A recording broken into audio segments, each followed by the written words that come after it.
ডাঙৰ ডাঙৰ ইনফ্ৰাষ্ট্ৰাকচাৰ ব্ৰহ্মপুত্ৰৰ ওপৰত আপোনালোকক মই জনাবলৈ পাই ভাল পাইছো যে খুব কম দিনৰ ভিতৰতে নুমলীগড় আৰু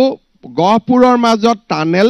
12,000 কোটিৰে ভাৰত চৰকাৰে এপ্ৰুভ কৰিব খুব কম দিনৰ ভিতৰতে কাজিৰঙাৰ ওপৰত 32 কিলোমিটাৰ এলিভেটেড যিটো কৰিডৰ হি 8,000 কোটি টকা ব্যয়েৰে হি তাক ঘোষণা হ'ব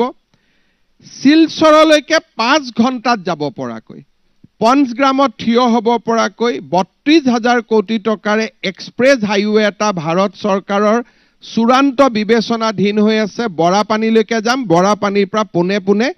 আমি শিলচৰ পেপাৰ মিলত ওলামগৈ পঞ্চগ্ৰামত it will take just 5 hours between Silchar to Guwahati ই এনে এক বৃহৎ প্ৰকল্প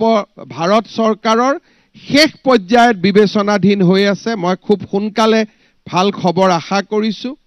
মৰিগাঁও আৰু